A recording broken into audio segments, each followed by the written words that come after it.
En Nueva York, en 1853, pasó algo que cambió la historia de las ciudades, tales como las conocemos, para siempre. El lugar es la exposición de las industrias de todas las naciones, este gran edificio de cristal. Y el responsable es este hombre, es posible que su nombre os suene, Elisha Graves Otis. Contra lo que alguno puede pensar, Otis no inventó el ascensor. El ascensor, de hecho, es un invento milenario. La primera referencia a él, a la idea de una máquina que nos permite ascender y bajar en una estructura, es de Arquímedes. Pero Otis hizo un invento esencial, una innovación que pudo presentar en la Exposición Internacional de las Industrias. El freno que permitía que el ascensor fuera seguro, que si se desplomaba no pasara nada. Y en su presentación mostró a la gente que el futuro de las ciudades no solamente transcurriría en horizontal, sino cada vez más hacia arriba. El ascensor se convierte en ese momento en uno de los elementos que le dan vida, que está en la esencia de la ciudad del siglo XX. Hasta la era del ascensor, las ciudades se caracterizan por una topografía donde la gente con más recursos vive abajo y los más pobres viven arriba. El invento invierte la relación y a partir de ese momento las vistas, las plantas altas son las que se convierten en más preciadas. Pero sobre todo el ascensor cambió las ciudades porque las volvió mucho más densas y al volverlo más densas las volvió más diversas. Unas décadas después de que Otis inventara el ascensor que se extiende por todas las grandes ciudades del mundo, en Detroit, en 1908, una nueva invención cambia ya así de manera definitiva la forma de la ciudad y crea la ciudad del siglo XX. Es, por supuesto, el Ford Model T, el primer automóvil para todo el mundo, el primer automóvil producido en serie a un precio que permite que esté al alcance de mucha más gente. Y el automóvil se convierte en una manera de abrir la distancia entre el lugar de residencia, el lugar de trabajo y de volver los límites de la ciudad algo muchísimo más poroso y extenso. El Ford T inaugura la era del automóvil, la que transforma la ciudad del siglo XX en un espacio muchísimo más amplio en el que, por un lado, ganamos espacio, pero por otro lado, perdemos sentido de comunidad.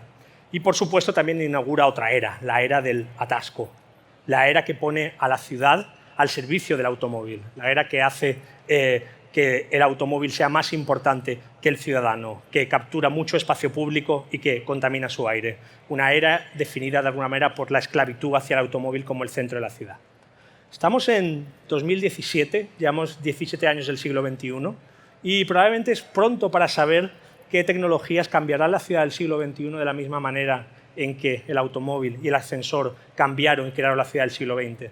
Pero creo que ya sabemos algunas cosas. Sabemos que hay, por ejemplo, dos tecnologías que son menos visibles, que son mucho más pequeñas, algunas directamente son etéreas, que están cambiando las ciudades del siglo XXI. Una de ellas la conocéis muy bien porque estoy casi seguro que la gran mayoría de vosotros frente a mí la lleva ahora encima, en el bolsillo o en un bolso. Estoy hablando, por supuesto, del smartphone. Es increíble pensar que el smartphone solamente tiene 10 años de edad y ya se ha convertido en un objeto tan íntimo que es de los objetos más personales, que pasan más tiempo pegados físicamente a nosotros. Pero además el smartphone es posible por otra invención, por otra innovación que de hecho es más importante y que es el resultado de mucho más tiempo. A lo largo de las últimas 2 décadas hemos ido creando una gran maraña alrededor del planeta entero, formado por cables y por ondas electromagnéticas que nos conecta a unos con nosotros. La conectividad, eso que emana del cielo sobre nosotros, del que los satélites del sistema GPS nos mandan nuestra posición, de las redes Wi-Fi que nos permiten conectarnos a Internet desde aeropuertos, desde bibliotecas, de las antenas de telefonía móvil que están sobre los tejados de la ciudad por la que vamos andando y que nos conectan permanentemente a una línea de teléfono móvil, aunque estemos en movimiento, e incluso de los cables submarinos que llenan el fondo del océano por el que circulan nuestras fotos, nuestras canciones, nuestros mensajes personales. El smartphone es lo primero que ve mucha gente al levantarse por la mañana y lo último que ve al dormirse.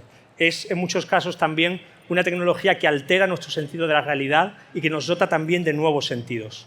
Cuando estamos en el espacio del smartphone, estamos en el lugar en el que estamos, pero estamos también a la vez en otro lugar. Llevamos una burbuja a nuestro alrededor y esa burbuja nos conecta con otra gente y nos traslada a otro espacio. El smartphone, de alguna manera, transforma el sentido físico de la realidad que nos rodea. Pero también ha transformado cosas de manera muy determinante. En la era del smartphone ya no quedamos con alguien una hora en un sitio de manera inmodificable porque estamos en permanente contacto con ese alguien y es un proceso de permanente renegociación. Ya no necesitamos conocer un barrio para encontrar una pizzería, incluso sin necesidad de preguntarle a alguien. No necesitamos levantar la mano para parar un taxi porque es posible que ese taxi venga hasta nosotros y ya sepa, de hecho, a dónde nos dirigimos.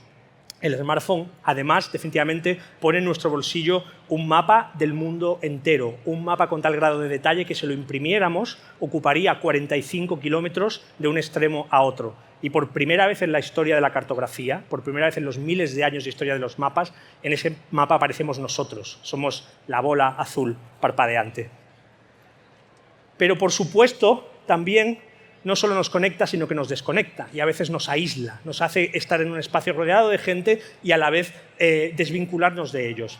Como toda tecnología cuando emerge, durante un tiempo estamos balbuceando con ella, estamos aprendiendo a andar con ella y hacemos cosas mal. Y tenemos que entablar un proceso de conversación social, de negociación, para entender mejor sus potencialidades, pero también aquello que nos hace sentirnos quizás menos cómodos.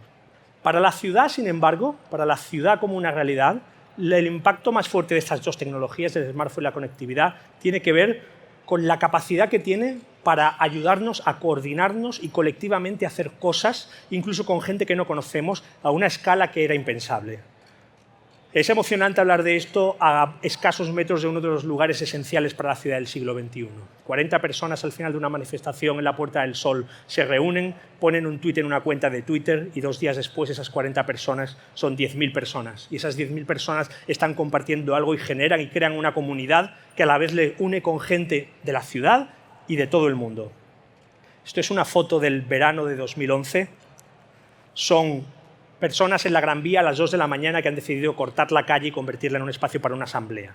En el siglo XXI, el smartphone y la conectividad nos está haciendo que podamos programar los espacios y convertirlos en espacios redefinibles, transformables.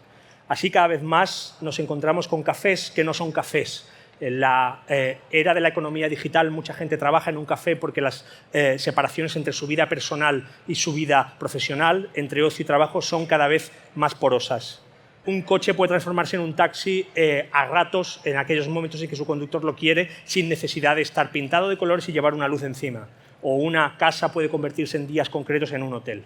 Estos cambios, por supuesto, generan muchas tensiones. Generan tensiones y peligros para los que se ven desplazados y ven cómo sus profesiones tradicionales se ven amenazadas por la emergencia de un modelo que les perjudica y que quizás no entienden. Por vecinos que ven cómo sus barrios pasan de ser comunidades a convertirse en guetos turísticos sin que nadie les haya pedido permiso, sin saber cómo pueden pararlo. En cada proceso de emergencia de una tecnología hay un proceso de negociación social y política. Hay un espacio en el que tenemos que definir qué es lo que queremos potenciar y qué es lo que queremos preservar. Lo hemos hecho muchas veces antes, a lo largo de los últimos 2 siglos, y ahora nos tocará volver a hacerlo.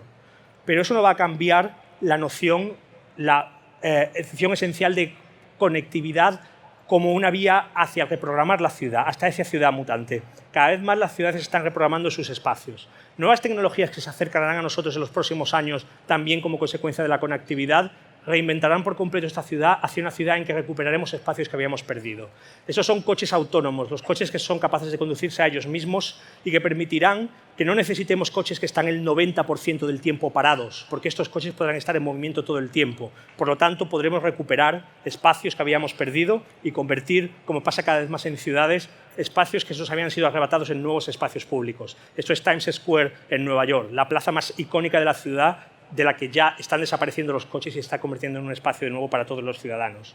Experimentos que permiten también crear nuevas formas de coexistencia entre transporte y ciudadanos. Estos son las supermanzanas en Barcelona, un proyecto innovador en el que 9 manzanas rerutean el tráfico para hacer en el centro, en los 4 cruces del centro, 4 plazas públicas. Y estas 4 plazas se convierten en nuevos parques, en espacios donde la gente se junta a practicar deporte o a hacer yoga incluso.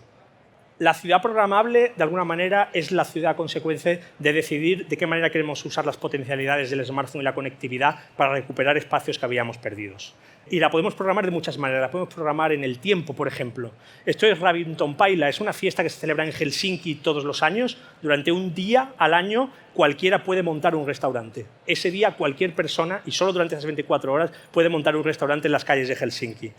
Esto es Kutsu Plus, es una nueva clase de autobús en el que las rutas del autobús, las paradas, cambian todo el tiempo. La gente se sube al autobús, elige las paradas en las que se quiere bajar y en las que no, y el autobús cambia su ruta en tiempo real. De alguna manera, las paradas de autobús también podrán ser mutantes. Y muy cerca de nosotros, una vez más, en el barrio de la Latina, en La Cebada, el campo de Cebada de Madrid, un proyecto de referencia internacional en el que los usuarios deciden qué es lo que el espacio puede ser en cada momento. A veces es un cine de verano, a veces es una pista para practicar deporte, a veces es un parque donde se junta la gente y en el que los muebles, el mobiliario se puede mover y cambiar de sitio porque el sol da sobre la plaza en lugares distintos en función de cómo cambia el año. Una de las personas fundamentales para entender la historia del siglo XX y su transición hacia el siglo XXI, Richard Buckminster Fuller, hace muchas décadas pensaba esto: es demencial que las máquinas de escribir duerman en hermosos edificios mientras que hay gente que duerme en chabolas. Nuestras camas están vacías 2/3 del tiempo, nuestros salones están vacíos 7/8 del tiempo, nuestras oficinas están vacías la mitad del tiempo. Es hora de que pensemos un poco sobre esto. En la encrucijada, en el paso del siglo XX al siglo XXI, en la emergencia de la era de la conectividad, estamos en condiciones de empezar a forjar un nuevo modelo de ciudad, una ciudad mutante como la que había soñado Richard Buckminster Fuller. Y os invito a que todos pensemos cómo queremos cambiar esta ciudad para que sea más nuestra, más habitable y más compartida. Muchas gracias.